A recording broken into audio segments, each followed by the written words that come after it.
ഇനി അവൻ ഈ കോമ്പൗണ്ടിനകത്ത് കയറിയ ഒരൊറ്റ ഒരെണ്ണത്തിന്റെ മുട്ടുകാല് കാണത്തില്ല. എന്റെ ഈ കാലില് ഇത്രയും നീളമുള്ള കമ്പിട്ടിരിക്കുകയാണ്. എല്ലാ പ്രശ്നങ്ങൾക്കും കാരണം നീയാ. നീ 6 മാസം ജോലിക്ക് പോകാൻ പറ്റൂല. അതിന്റെ പൈസ അമ്മ തരണം. അതിപ്പോ തന്നെ വേണോ? ഒരു 5ന്റെ പൈസ നഷ്ടവരാൻ തരാൻ പോകുന്നില്ല. ഇങ്ങനൊരു തീരുമാനം ഞാൻ ഉണ്ടാക്കും. ഇനി ഈ വീടിന്റെ വാതൊക്കെ കിടന്ന് ബഹളം വെച്ച് കഴിഞ്ഞാൽ ഞാൻ എങ്ങനെ പ്രതികരിക്കുന്നു എനിക്കെന്നെ അറിയത്തില്ല കേട്ടോ.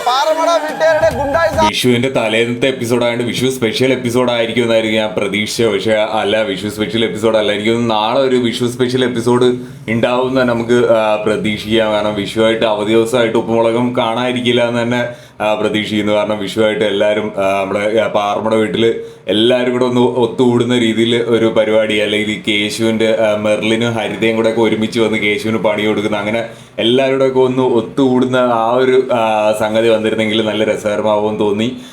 ഇന്നത്തെ ഒരു പ്രൊമോ ഭയങ്കര രസമായിട്ട് തോന്നി എനിക്ക്. കല്ലുവിൻ്റെ കുറച്ച് പരിപാടിയൊക്കെ ഭയങ്കര രസമായിട്ട്, കല്ല് വന്നിട്ട് ഷിബുവിൻ്റെ കാലിനിട്ട് ചവിട്ടുന്നുണ്ട്. അപ്പോൾ അതൊക്കെ നല്ല രസമായിട്ട് തോന്നി. അത്യാവശ്യം നല്ല പാക്ഡായിട്ട് ഒരുപാട് പേരുണ്ട്. അതിൻ്റെ ഒരു ഓളം നല്ല രീതിയിൽ എപ്പിസോഡിൽ കാണാനുണ്ട്. നാളെയും കൂടെ ഒരു കിടിലനൊരു എപ്പിസോഡ് നമുക്ക് പ്രതീക്ഷിക്കാം. വിഷു സ്പെഷ്യൽ എപ്പിസോഡ് വേണ്ടവർ കമൻറ്റ് ചെയ്യുക. എപ്പിസോഡിൻ്റെ താഴെയും പോയി കമൻറ്റ് ചെയ്യുക. അപ്പം മേക്കേഴ്സ് ആണെങ്കിൽ അത് കാണത്തുള്ളൂ എങ്കിൽ അങ്ങനെയുള്ള എപ്പിസോഡുകൾ